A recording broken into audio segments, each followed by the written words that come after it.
Just when you thought it was safe to go back on the internet. Sorry, folks, the online safety belt doesn't protect you from us. We are still here. Ha ha. Yeah, I'm on the other side of the pond, so I'm fucking free. That's right. That's when the door gets kicked in. They get the black bag over the head. Oh man, you know what? I would just try to stay on the positive side of it and be like, yeah, fucking vacation. Finally get to go across the pond, so whatever. Start sending black ops teams fucking all around the world for YouTubers. Yeah. I mean, that is what the world's coming to. Fucking mad, isn't it? Thank you, the eternally offended. Yeah, it's it really is a shame that your parents didn't beat you as a child. I really feel like that's where society went wrong. Like, you shouldn't beat up kids. We can all agree that. No. The month I've had, you absolutely fucking should. That's fair. I've been pretty lucky. My month has been like, I haven't wanted to punch any minors, so it's actually really surprising. The worst was I had to tell somebody to apologize to their mom yesterday because they were being kind of rude to him, and he did. And I was like, oh, wow. Usually I have people yell at me for fucking telling their kid off in my shop. But yeah, I guess I've been lucky. No, I've got full-on gangs of kids fucking causing just mayhem, and they want you to do something. They want you to do something to catch it in camera to completely fuck with your life. Mm-hmm. And honestly, this is what happens when you don't have a proper lock in the abortion bucket. Honestly, these creatures roam. I hate people. Yeah. Why do I do things that involve people when I just need to live in a cave somewhere? Right. That's the hardest part about living is, like, personally, I would love to just become a bog witch or something. Like, just be out in the middle of nowhere, deal with my animals, fucking just be left the fuck alone, turn into an urban legend of sorts, and then just die by myself. But society won't let me do that. No, because the minute you do that, they start coming looking for you. Mm-hmm. Like, you're not going against the system, or you're not going with the system. Yeah, we're coming for you. It's. Oh, yeah. And the ones that do it, that's a problem. The ones that you see, the hippies, are all silver spoon in their mouth, fucking just toffs, reinventing themselves. And funny enough, they never stay off the news. For someone that doesn't want, wants to live off the grid, but they're never on the fucking grid. Right. It's they don't exactly sell you the lifestyle because you do absolute bellends that do it. But yeah, just more reason for me just to be more misanthropic every day. Right. Yeah, it's a hard part about living in society is it really pushes you to not want to be a part of it. Yeah, I like showering. That's my only thing. Honestly. Yeah, I mean, I can live without showering, but yeah, that's just me. No, I'm too fuzzy and that. I just can't be beside myself. I need hose down. You're a big fuzz monster like me. Just need it done, but I don't know, man. I'm starting to think maybe if there's a nice fast running stream somewhere, I could maybe cope with it. Yeah. I mean, that's all you need.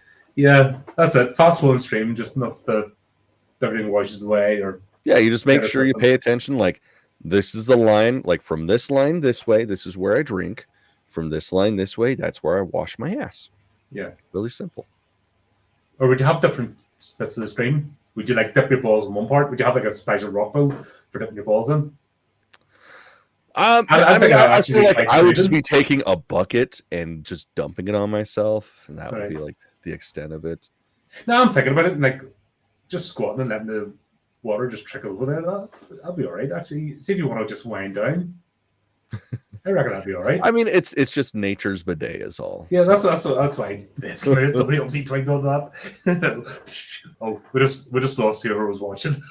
You know what? That's it. The way to report done. Let's start as when we need to go on. Fuck yeah, you guys! This is some important shit you need to be learning, because when society collapses and you don't have a bidet at your house, what else are you gonna fucking do? Yeah, and honestly, if you don't have a way to cool your balls down, then you're going to do silly things. I don't know, married for the third time. Yeah. Ah, well. Anyway, it's not all bad news. No, speaking of ice cold balls, Yeah. Mr. Krager, of which we're a fan because we really enjoyed Barbarian. for the most part, I don't really remember it, but I remember You it was liked it at the entertaining. time. It was one of the ones we didn't argue over. That's right. Yeah, I just remember it being That happens. really fucking long, but that's about it. But it was probably good. Yeah, for the most part, yeah. We didn't argue over it. We enjoyed it. And like most films, that's the problem when you're a reviewer, though. When you're like, that was like 200 movies ago. Yeah. Yeah. It's more about the feeling, the experience at the time than the actual plot. It's like, yeah, that didn't send me into a blind rage. That was a good experience. That's honestly how I judge movies at this point. Movies and books. Like when you watch a lot and read a lot, you kind of forget a lot too. Just remember, yeah, I didn't hate that. That didn't suck.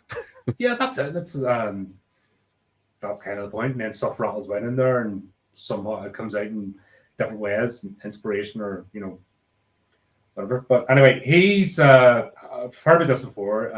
I think it's getting ready to actually start shooting. But Zack Ryder, Resident Evil reboot, and he's going to be honoring the games. He's a fan of the games, which is hopeful. Yeah, that's the only thing that, like, I mean, I love those movies, as stupid as it's they its are. own timeline. That's what they did cover with the movies. They didn't put it too close to the universe. They made its own thing. Yeah, it's like they would just use elements of the games that were relatively current, I guess, at the time those came out. But like, yeah, it was. We need something that's closer to the actual franchise. Yeah, that hasn't. I've done one of the anime movies so far, and I wasn't impressed. So, See, I think I've only watched one of them. The Generation of the reviewed, and yeah, I wasn't blown away by that. Yeah, see, I want to say it was that one I watched. I don't remember because I think there's a couple of them, but yeah, I liked it, but it wasn't reinventing the wheel, so it pretty much was one ear out the other. Yeah, I don't think you need to. With something like this, Resident Evil, because the lore is already there and the story is already there, you don't need to reinvent the wheel. Mm-hmm. You just need to tell. Well, that is reinventing the wheel because that hasn't been done. Well, I said as an adaptation, that's where the lot of stuff goes wrong. Is you get the director going, I'm going to put my own stamp on it. I'm going to make it my thing to pretend that it was my creation, and that's where everything goes up the wall. But if you want to go, okay, how would this look like on the movie screen, say from a book or from a game, or how would this look as an actual movie? I don't mind that as long as you stick to what actually made the thing popular in the first place. Mm-hmm. Don't go too off the rails. Yes, a bit of tweaking here and there because 7 hours of gameplay in an hour and a half movie. Mm-hmm. There's going to be a few things get bumped off. That's fair enough. But right. Yeah, like the greatest example of being able to successfully do that is The Last of Us. Like, they stick close to the game, but it's also like a fucking, like, if you really take your time, that's 24 to 30 hours of gameplay per, like, start to finish. Mm-hmm. And you can't fucking do that on a television show. No. You've reviewed that, haven't you, with Adam? Yeah. Are you still doing it?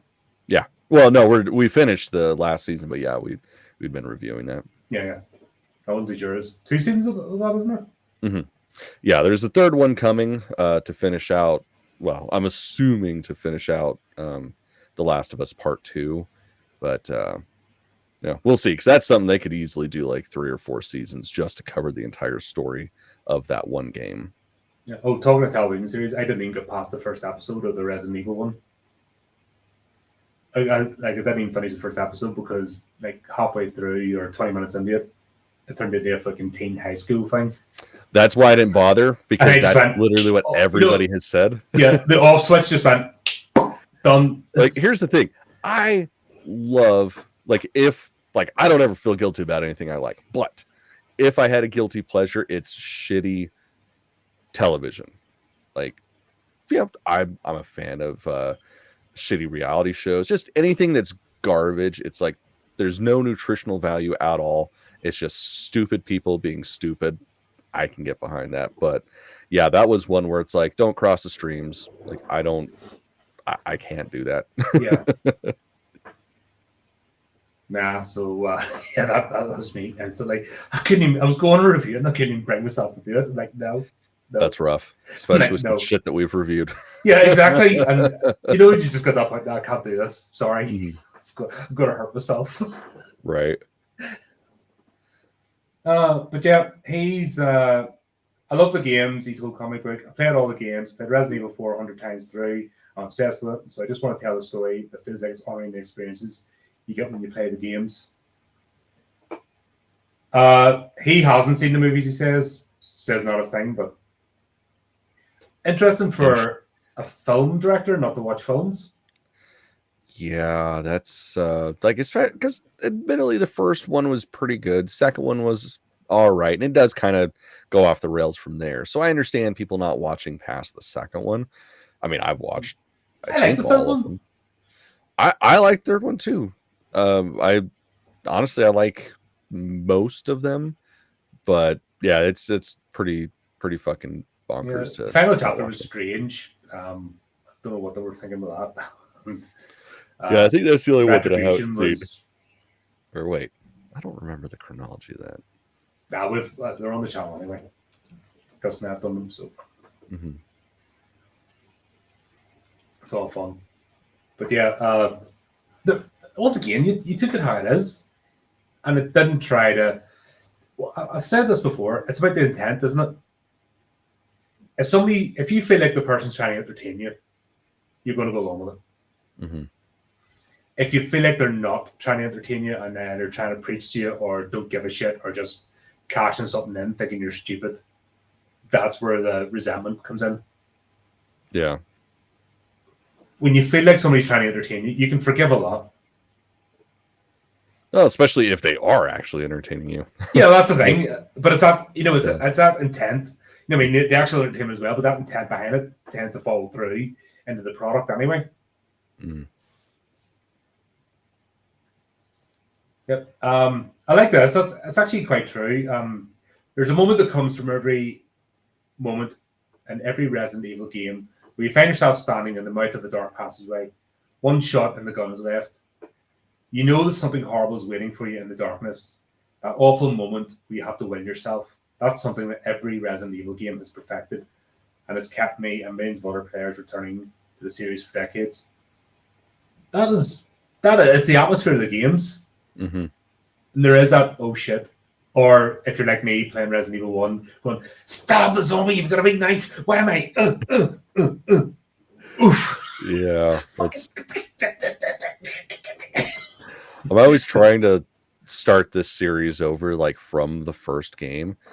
And man, that game is so fucking hard. It's a fixed camera as well. It just messes with you as well. That's the hard part about it. Like, you go from playing, I mean, really all of them up, and then you start back at the beginning. It's like, what the fuck were they thinking? But it was groundbreaking. That was the first of that sort of that changed games forever. Mm-hmm. That was like the proper transition. Had Tomb Raider even been out at that point? Yeah. Yeah, but Resident Evil changed things. There's no if buts or maybes about it. Yeah, man. I mean, that was like the beginning of what we know as survival horror now. And yeah. How many thousand odd games later, still going? You know what I mean? There's no tiring of it. There's no survival horror fatigue. No. Because it's just that thing, and it is all about the atmosphere and that. Oh shit! Like when I was playing Alien Isolation, like you've got your earphones and stuff in, and you're just like something comes out, you're like, oh shit! You're like you're in the zone. So I hope it's a good one. It'll be September next year. So that's. I mean, even if it's not, I'm still gonna go see it. Yeah, I'll have to check it out, obviously, but like I said, I think his head's in the right place. He enjoys the horror genre as well, as we've seen. So, and he doesn't hold back. So, Here's hoping for good things. Yeah, definitely. Sweet. That was fun. And then we've got some more Evil Dead news, which this one kind of popped out quietly. There was no big build up. They just said, "Right, we're doing the thing." That's how it should be, man. Like nothing drives me more insane than the months and months and months of like, oh, we're gonna do this, and it hasn't even like started filming. It's Oh, like there's I this. don't fucking care. I will care when I'm in the theater with popcorn in my hand watching a fucking movie. Yeah, there's this indie movie. I seen they keep talking about called OnlyFans. Have you heard of it? Mm-mm. They've been talking about it for nearly 2 years at this point. As a and people are appearing and doing still shots, and I'm beginning to wonder if it's a bit of a scam Probably. because they keep putting these things. Oh, we're doing this scene now, or we're doing this, or here's this thing in Kickstarter. And like, fuck, this thing's been going on for ages. What the hell? Yeah. And you're just you just wonder, and then you're getting tired of it because you're hearing about it and nothing's actually happening. And yeah, they're going on and on and on. You're like, just either do the thing or don't. Right. Stop doing the promos, knuckle down, do the actual work, and then do the promos afterwards.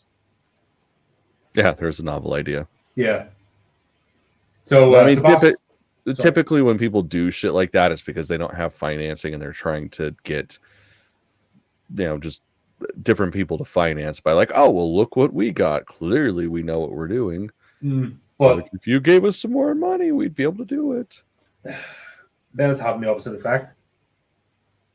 My thing a lot of these, I've noticed with the movies, the independent movies more than anything, is they just disappear. They get made to go to some festival and you never hear from them again. Mm-hmm. It's very, very strange. Well, it's not strange. Like it just means they weren't picked up by a distributor. Like that's unfortunately the name of the game.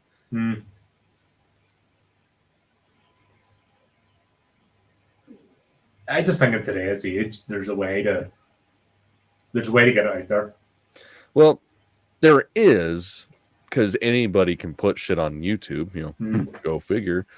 Problem is return of investment. Like if you just give shit away for free, you aren't going to make your money back. And if you don't make your money back, even at least a little bit of it, you're never getting financed again for anything.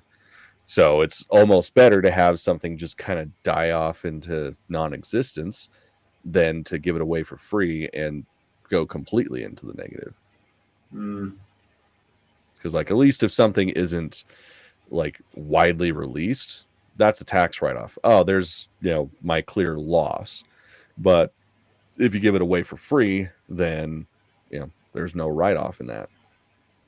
But with don't mean to be pedantic or not, but with what do you call that thing for members?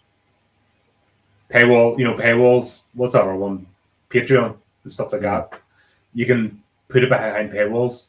Like I said, there's always a way. Yeah, but you're still not gonna like. The problem is with doing something like that, unless people know about it, nobody's gonna pay for it. And unfortunately, we all hate the Hollywood system, but the Hollywood system also understands how distribution works, and that's the reason they've been able to hold everybody by the fucking short and curlies for well over a century. Yeah, it is frustrating because it seems to be a lot of stuff gets made just to vanish, and then you wonder why bother.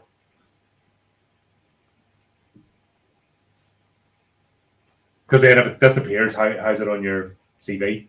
Here's the body work I did. That's it. It's just, like I said, it's just something to scratch my head about because you see it with everything else. There's games, books, everything else has an off market or independent market, and there's a way to get it around. Not saying it's easy, not even saying that for a second, but still doable. But anyway, in the build-up to the release of Evil Dead Rise in 2023, Evil Dead franchise rights holders Sam Raimi, Bruce Campbell, and Rob Tappert let it be known that they're already looking forward to producing more entries in the series. With Campbell revealing they were hoping to make a new sequel spin-off every 2 to 3 years. Last year, they proved their commitment to this idea by hiring Sebastian Vanchek, who made his featured directorial debut in the French horror film Vermin, also known as Infested. I don't remember that one. Yeah, I don't know if I saw that one. French horror is brutal. Like, they don't hold back. Yeah, no, that's. I mean, I love French extremism. That's just absolutely beautiful. Lee Cronin was an interesting choice. I couldn't see when I watched his movie. I couldn't see how the dots were joined up to put him in Charge of an Evil Dead movie. So I'll have to look at Vanchek. I'll have to maybe look this up and check it out. If he's gone back to the the sort of gore aspect or like the brutality of it, which the first one was about, not which spawned unintended comedy, as opposed to going full comedy. I don't know. I just like the idea of the Necronomicon ending up in different places, causing absolute mayhem, and not just revolving around the cabin, because that's been done now. That's that sort of story arc. Yeah. But I just want fun story. I don't want to see another female chainsaw wielding Ash wannabe. Yeah. That's boring now. It's like, I mean, I'm cool with that shit because, well, there's a model and it works. But yeah, it's like the fact that with Evil Dead Rise, they canonically set up that there's more than one Necronomicon Ex Mortis. Like, that means that we can do anything with it. It can be anywhere. And yeah, that's what I mean. They don't have to fall into the same trope. That's where. Well, I think that's what they're going with this. Yeah. So, like, I'm definitely excited to see what they do with this one. I just don't know why they haven't. The actor Dana, I can't remember the guy who plays Pablo. From Ash vs. Evil Dead. Why they didn't get a movie? Those two are excellent and perfect for passing over the torch. Yeah, they were. I just don't get why they didn't get a movie. It's a rights thing. I mean, the second that you have a character written, you don't own it anymore. Kelly, that was the character's name. Yeah. So it's like, of course, I would love to see that, those two characters go on wacky adventures because, I mean, fuck, we only got, 3 seasons of it? Yeah. That could go on for fucking ever. But then they left that open because they put Ash way in the future and then those two carrying on.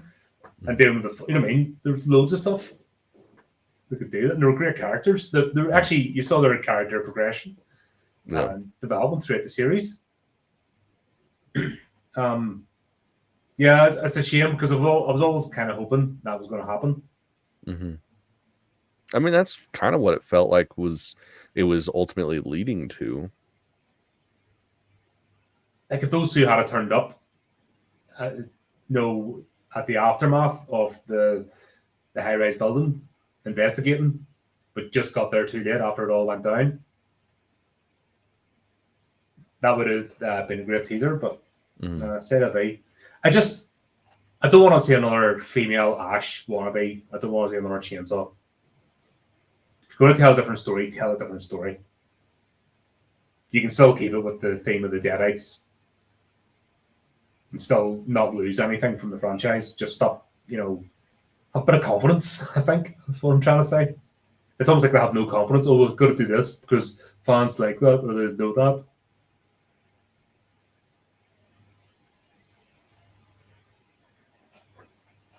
Anyway, there you go. At least there's not going to be like tons and tons of reveals and stuff. Like we'll get the trailer and that'll be it. And then we'll get on it because these guys don't mess about. It's going with New Line and Sony. 2 studios involved. Don't know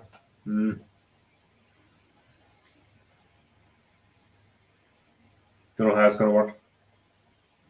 I mean, once you start getting last time. Yeah, but then that's where you start getting once you start getting the committee involved, too many of them. Like it's bad enough for one studio. Once you start getting multiple studios involved. I mean, I'm like pretty damn sure that's how it was last time too. Yeah, but I have my issues. Like I said, I had my issues last time. You can kind of see where let's throw this in, and didn't just stick to the story.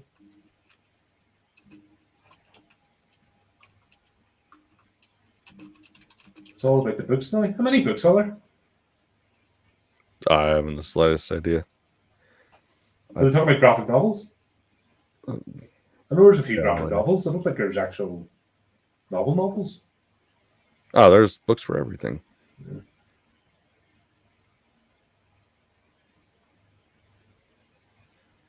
Sam's working with his brother Ivan to create an overall Bible. They'll give future writers and directors an idea of where the thing should go next, potentially telling some of the stories.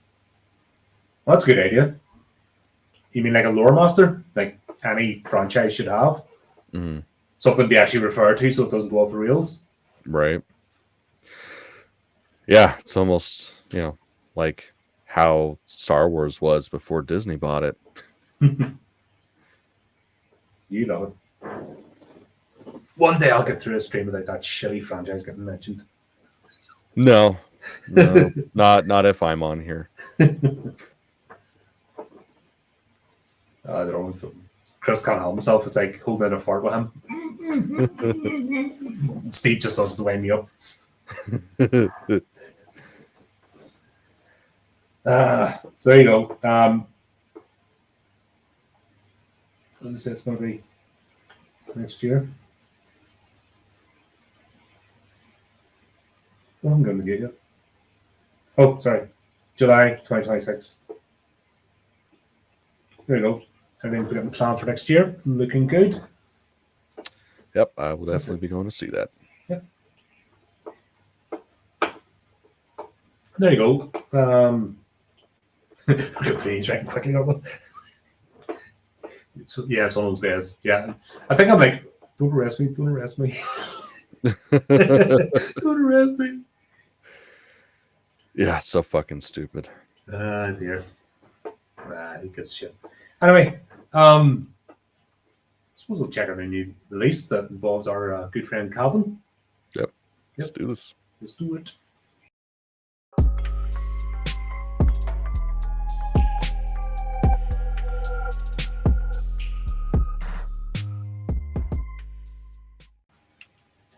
Alright then, so for this month's release, we are discussing The Death of Snow White, directed by Jason Brooks. Pursued by her stepmother for eternal beauty, Snow White flees into a terrifying forest and aligns herself with 7 bloodthirsty dwarves, cold-blooded assassins with a neck for brutal killings. Her spirit is tested in this grim fairy tale. I have to say, I think I had more fun with this one than I thought I would. I honestly fucking missed a lot of it because I kept falling asleep. It was not too terrible, but it was a bit long-winded in my opinion. It did not need to be almost 2 hours. Yeah, I definitely need to cut down. In fact, if we cut out the fight scenes, that to me is something that really took away. That some of the fight scenes are. See, that's a funny thing. I fucking loved the fight scenes because it was so goofy. Like, you needed them. Especially the first one with the witch. The witch and the little guy. Oh man, it was the ripping off his shirt that and the axes, and you're just like, okay. Well, it's like I was texting my wife when I was watching. She was already in bed, and it was like, hold on, let me pull it up. A little person strips and fights a witch with axes in the first 10 minutes of this movie. We have 48 hours to watch it. I think you need to. And then that was about the most exciting bit of it for me. I think this one should have lent more into the comedy. I think they were holding back. I think they just needed to go that bit further into just the slapstick. Do you ever get that feeling with some of the comedies that they're just they're trying to tell a story, they're throwing quips and gags, but they need to sort of step over that line and just go fully there. I think that's what this movie needed. However, so I just lean into it. Fun. I enjoyed myself. I have to say, I love this. I love the setting, like the castle. Don't know whether to find out, but it didn't feel green screen. No, I mean it was definitely practical. Yeah, there were moments where it didn't necessarily look the greatest, but it was still pretty fun. Yeah, so it is basically the story of Snow White, except they're throwing a lot of dark humor into it, and yeah, the Queen is more like Elizabeth Bathory, Yeah. which Yeah, honestly, can't go wrong there. I was on board, Yeah. and the actress who played her nailed it. Like, Mhm. what's gay? This is another one where the Queen is actually more attractive than the Snow White character. No offense to the wee girl playing, but the Queen had nothing really to be jealous of. She owned the stage, if that makes sense, as her character. Mhm. I felt like the Snow White, the person playing Snow White, had to like catch up. Don't know if that was intentional or just circumstances of who Yeah. they got. Yeah, I thought she was pretty good. Yeah.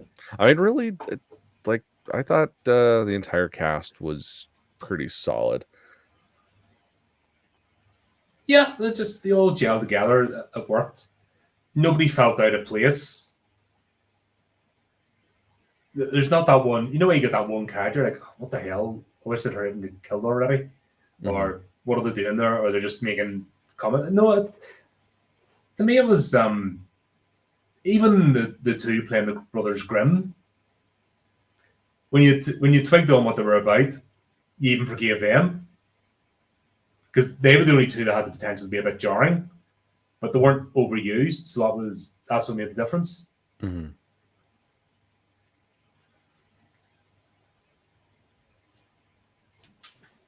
One of my favorite characters, I don't really count it as a character or characters, but the mirror in this.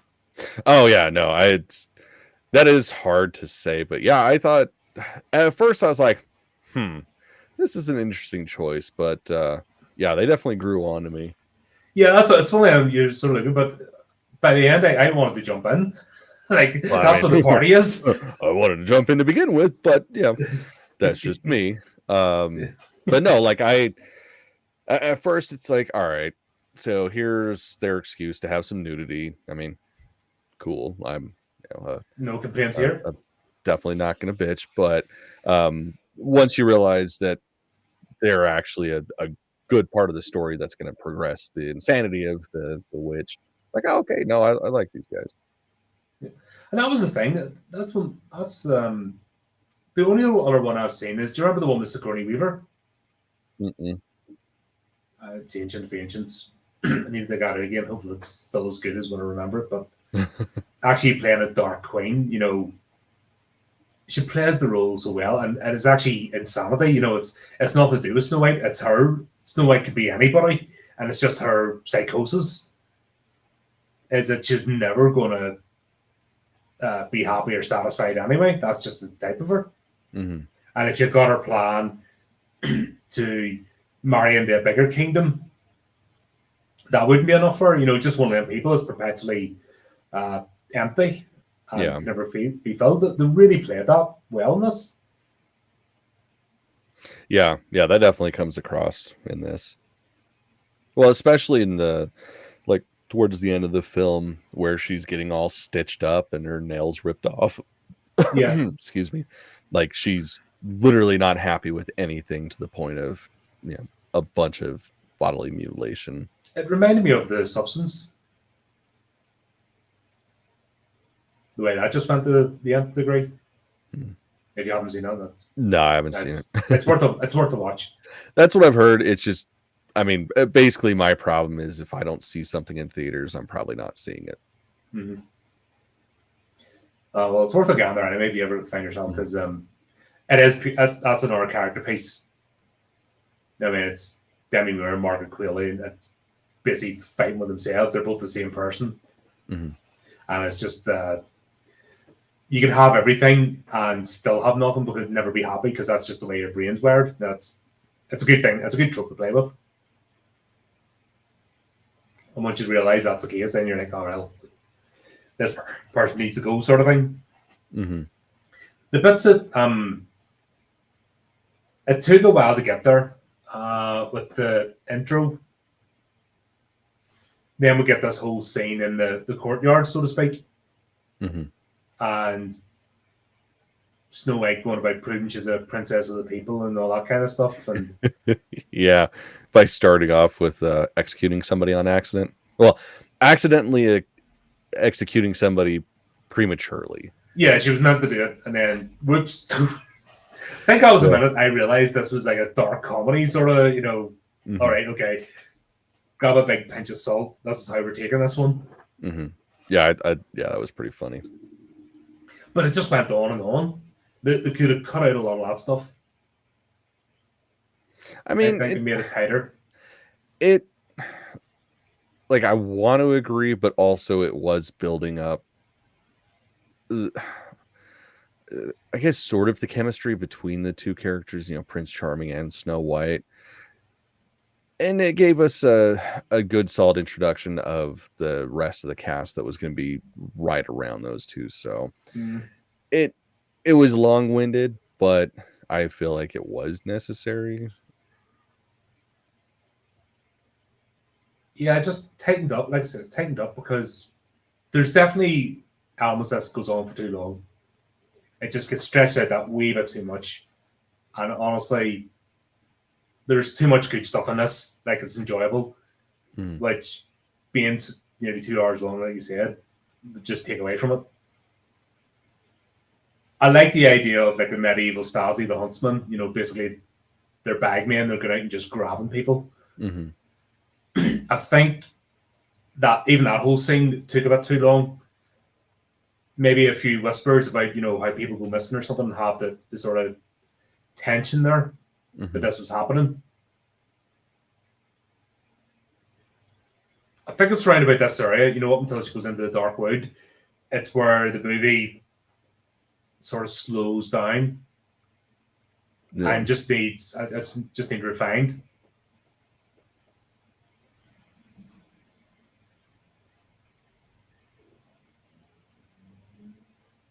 They did the thing as well, the whole. You can tell they're holding off, Snow White and Charming, they go to kiss about 3 or 4 times. They keep getting interrupted. You're like, okay, we know what they're saving that for. Like, it's fair enough. And then it was a way it just escalated. It went from they're going to grab a maiden, which apparently they do nearly every night. Surprised there's anybody left in the kingdom. Like, she goes through bodies like nobody's business. Yeah, I mean, it's very Elizabeth Bathory, and she definitely gets caught like Elizabeth Bathory. Yeah, I think, and is that the whole thing, that it's never enough? So the more you use, the more you have to use, and blah blah blah. It's sort of telling that, but it's a way they just all of a sudden became super incompetent this time. Yeah, they've practiced this to be doing it every night, and people go missing, and yet this one, it just escalates and just went over the edge. Don't know. I think it's around about this part of the movie. I think that's what they need to tidy up. Get that bit cut down a bit and sharpened. You have something really good here, that like cult classic to enjoy. I can see people come back to this. And what was it? Charming's trying to fight, and they do the same trope again. Use the weapon, throw the weapon away, because that's what you do when you've got a perfectly good weapon in your hand. Yeah, that shit always gets me in movies. It's like, why? Why are you throwing it away? It's like, unless it's a throwing weapon and you're sticking somebody with it, that shit should stay in your fucking hand. Yeah. That was Terminator Zero. They did it the scene somebody has an AK and they're running out of rounds, and then they throw it, even though they're supposedly a militia, they need every round or every weapon they can get.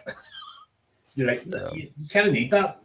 You can get more rounds later. You just right, and like, guess what? If you ran out of rounds, it's still a fucking club. Yeah, better than nothing. Yeah, that's. I don't know why they do that in movies. Is it just a visual thing? Something.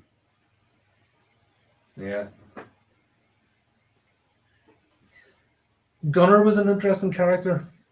But there's him and somebody else. I kept mixing them up because I was wondering why the hell he was changing. I know they're doing the scene from the the original movie. The Huntsman obviously had made a sworn oath to the king, and when it came to killing Snow White, he couldn't, and he changed. But then he just seems to change right back, and then change over again. Yeah, he was kind of a hard character to nail down. It's like, he stops initially because he's like, oh well, your fucking mom wanted this, but then it's like, all right, is he not? Like, what the fuck is he gonna do? Yeah, that was a bit. If they had just stuck with a bit out of the storyline, that he was going to do it and then he just couldn't, because of her purity or what, and just let it go. That I think that would have been fine. Moment of weakness, maybe. Yeah. Just realizing her flashback to him and the king talking. I like the way actually the intro of the queen actually installing herself into the castle was quite interesting. Like she was out to kill Snow White even before she was born. Mm-hmm. She was there to take over the kingdom and bewitch the king and get rid of him. So the fact that you saw her first attempt, I thought was quite cool. Yeah.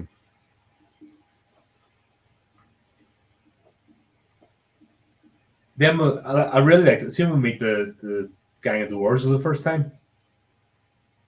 Yeah. Like, I love the costumes as well. The dark ones, them dryad things that they had.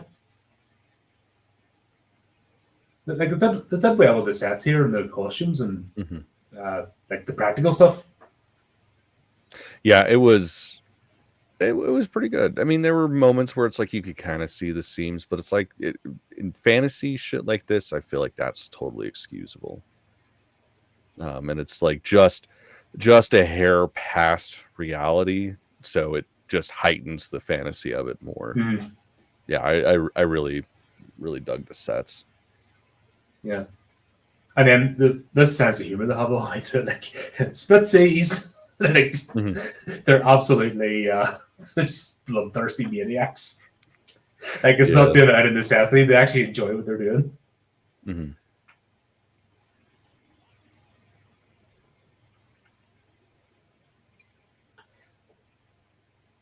Yeah, and then obviously when Snow White gets installed and or ends up living with the dwarves and doesn't change her clothes, like even though they're dripping in blood for a day or two. I mean, whatever. It's just look at it as tie dyeing her outfit. Yeah. These are my spoils of victory. I'm going to wear them forever as a badge of honor. Yeah, exactly. Yeah. I think this is my favorite part of the movie. Like I said, when we see the Queen descending into her madness, and the throne room just basically becoming an abattoir, and nothing's safe in her, nothing's safe, and she's not even safe from herself because I didn't get the because when that was later on, but she's just insatiable.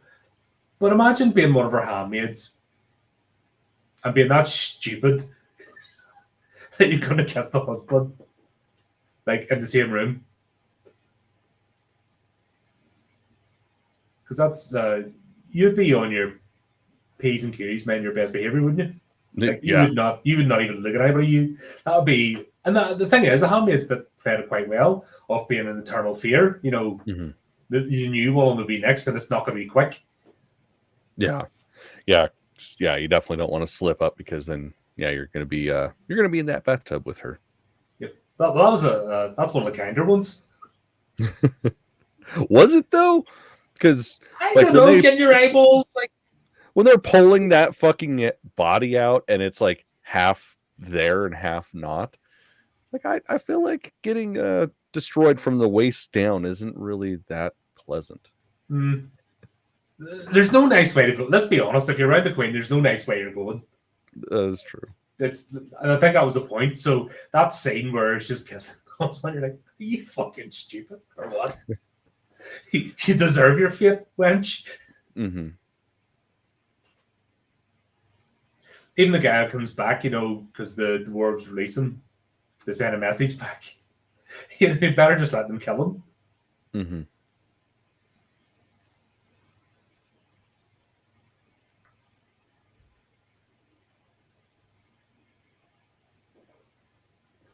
Yeah, and Obviously, the reason this came under the radar is because Calvin's in it. He wasn't even credited in IMDb, and he plays a character, Cecil the Cowardly. Well, I was confused because I didn't even see him listed as the camera operator, and that's He's assistant. He's an AD or production manager or something. Yeah, I thought he was camera op for this for some reason. I think he did camera ops as well. You know, it's one of them. He's involved, but he's listed about 2 or 3 times in the credits at the end, but he's not listed in the IMDb, which is very strange. Yeah, I mean it happens. Yep. Yep, just checking the stability. Don't arrest me! I didn't do it. I ended up putting him under arm. Is that like I'm gonna have to start every stream from that on? Please don't arrest me. Right. Please don't arrest me. This is just a joke. Yes.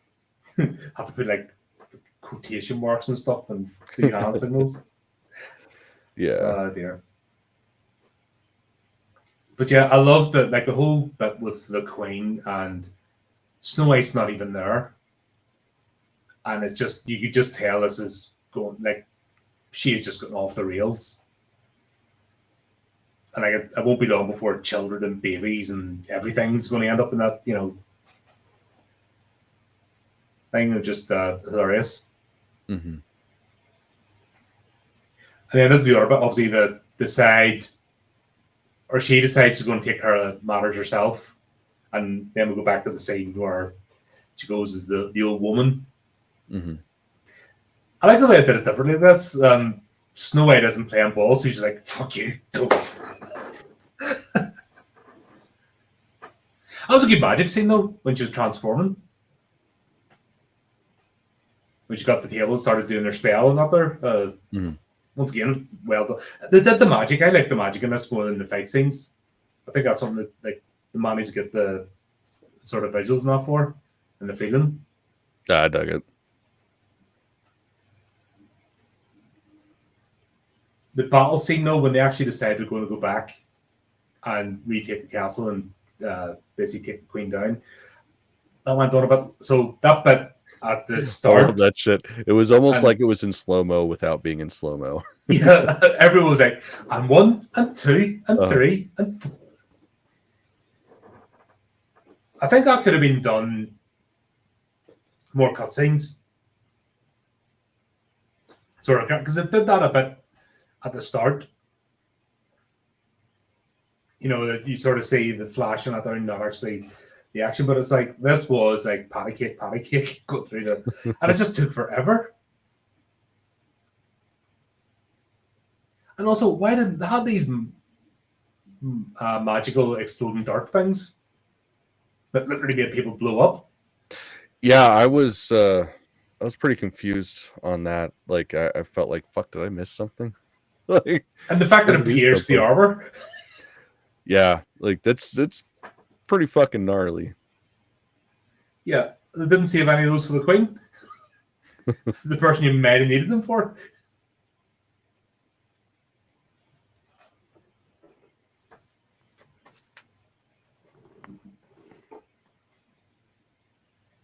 But yeah, just having Snow White, and then you just know she wasn't going to last like a weekend. Mm-hmm. She was only going to take a bit of her blood, but you know what the Queen's like, like Snow White would have been drained. Like, yeah. I mean, at least they did like initially cut her properly. Like, it's going to do some damage, but she's not going to die from it. No, but I think you just know the way the Queen is that was on the cards. That it wasn't ever going to be a little drop. Yeah, 100%. Because the Queen can't help herself, and I just love the character. Like, I think you probably twigged on that the Queen's my favorite character in this. Yeah, just being over the top, you know, and like proper descent into madness, which I haven't really seen in an adaptation of Snow White before. They're always like a 2D sort of, you know, a villain for the sake of being a villain. Yeah, it's usually very Snidely Whiplash versus like true actual like I'm batshit crazy. Yeah, and I just love the fact that land in that she's just off her head, and yeah, it's not even about anything. It's just she's somebody that's got power that shouldn't have power because she's a self-destructive person. Unfortunately, she also happens to be a nuclear missile. So if she's self-destructing, everybody's going around her, sort of thing. Right. But yeah, even the ending, the way they did the Queen was like lethal. Snow White had great moments in this. Mhm. She wasn't a standout character. That was a weird thing about it. Like she was the least standout. Like Charming was more standout of a character, and the dwarves were more standout. Yeah. She was actually I don't know what way to describe it, but she really didn't make an impact until sort of the end. I almost feel like that was intentional, though. Like it kind of felt like she was supposed to be, I mean, initially the main focus, and then we start getting the stories of all the other characters and their plight and all that. So she definitely was. That's what I was wondering. That's what I said about the descent into madness. It was just that the Queen was batshit crazy, and Snow White could have had her hair lip in a club foot and alopecia, and the Queen still would have been jealous of her because that's her psychosis, just because she exists. That was sort of what I was getting. No, she didn't have to be. It wasn't about attractiveness or fairness or anything. It was just that the Queen is like, you're in my way for my next plan. You must go. Mm-hmm. But I can't also live without you. That's why I'm not going to eat your heart yet, because it's never the right time. Yeah. I think, fair enough. But the bit at the end, I think that's where the Snow White's character, where like the Queen's sitting. I can't remember what they called that. That was actually a medieval torture. Mm-hmm. Where they pull the, not quite the full rib cage, but they pull the skin. Yeah. Off, but she's like, I feel sorry for you. I always thought it was beautiful, blah blah blah, and I just thought that line at the end. Yeah, so fucking delivery. Well, she's sitting there, her gizzard's busy splayed in the mirror, just taking the piss out of her. Mm-hmm. Like, no, that mirror is loyal to nobody. Right. That mirror is just a fucking straight up shit disturber. Yep. But I mean, presumably it's an eternal being, so yeah, why wouldn't it be? Like, I know if I was immortal, that would pretty much be my gig. It's just, I'm just gonna fuck with everybody. I just would like to see those demons with like cocktail glasses or something, chin at each other. The other one, party hats on at the end, looking out. Right. I just felt like it needed a bit of that. So great. And then at the end, obviously, you got the two brothers that they're it's basically the brothers Grimm, and they've got their own destiny. They're not going to stay in the kingdom, but basically a pair of bards. I'm glad they weren't overused. They could have ruined this movie. Yeah. Just that sort of type of humor is good in small doses, and I think that's what they did right here. Is the Captain sparingly that they didn't take over, or every line was theirs. Yeah, which, I mean, if that's what they are, is, Brothers Grimm, of course, they're storytellers, they're observers, they're not active participants all the time. So, yeah, I thought they did pretty well with that. Yeah, that's what I mean. Just the right amount. And that's it. They're busy bards, the traveling, they're going to recount this is one of their stories. And yeah, like I said, I enjoyed it. It's a fun movie. Yeah, it's definitely one I'll watch again since I got the 48-hour rental. Yeah, definitely worth a check out. And it's good to see Calvin involved with things. I know 7th Street was partly involved with this, but it's good to see him not just 100% in charge of his own thing, but seeing how he acts with other people. I think that's the first one we've actually covered, isn't it? I believe so. Where it's not a fully 100% 7th Street. Yeah, it was the Horror Collective, I think is what. Yeah, the Horror Collective. Yeah. Yeah, it was fun because I didn't read anything into it before I watched it, so I was like, how much of his normal troupe is going to be in this, and it's like right out the gates, like almost everybody. It's like, oh, that's fucking cool. Yeah, I think you can tell why he's so happy with it, proud of it. So yeah, good job. Really, really happy. I'll have to check that. Keep an eye out for these guys as well. Yeah, and see what else they'll come up with. Yeah. There you go. That was a quick one. Yeah. Yeah. Yeah, we're under an Sure. hour. This is crazy. Yeah, short and sweet. Just I think it's been only 11 days, but yeah, there's not really much to say. Like, everyone knows the story of Snow White, so there's not really much to go into the plot. Pretty It much. does it, gives a little tweak, Mhm. leans into the lunacy. That's it. You know. Yeah, To me, I it was did. I like the spin on it. Yeah, as I said, decent retelling, decent spin. Had a bit of fun with it. And what more do you want? Right. And didn't sanitize it to get the dark places, which we always like a bit of. Yeah, definitely. Boobies are always appreciated. I mean, that goes without saying. Yep. What's up, guys? Hoping for a Cinderella horror movie where Gus the Mouse gets supersized by a very good one. I'm surprised they haven't. I'd fucking watch that. I don't know, man. Like, I really. I'm surprised there's one not out there already. I really think the Pooverse people at some point are going to do something like that. Like, they have to. Like, I've got tickets tonight to go see their what is Bambi the Reckoning. That's out now. Yeah, man. It's fucking stupid because it's like 40 miles from my house. There's only one theater in the state that's showing it. But yeah, it's like I have seen every single one of these in theaters, regardless of where it is. So it's like I can't fucking miss this one. But yeah, I could totally see them doing something like that at some point, and that'd be great. That'd be great. Yeah, or these guys can kind of do a Grimm. They seem to have a bit of a vibe for the Grimm fairy tales, so they could carry on with this. Yeah, it'd be fun too. Yeah, why not? I'll have to look now and see if there's a Cinderella. There's bound to be. There's no way there's not been a Cinderella horror. Yeah, it's guaranteed. There's going to be something like. Just I know there's a Rapunzel one. A Rumble. There's definitely a Rumpelstiltskin. Oh yeah, fuck yeah! I've seen that. Yeah, what is it? 1994. Yeah, God, I've seen that. That was like that was fun. Yeah, man, that shit is great.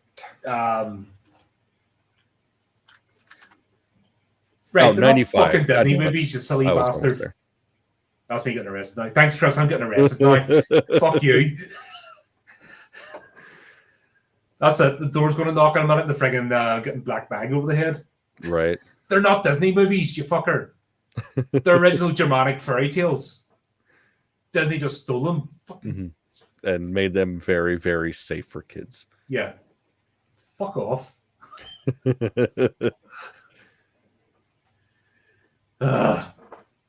Anyway, on that note, before I end up, if we're not back, I'm doing 6 years big link for upsetting people online.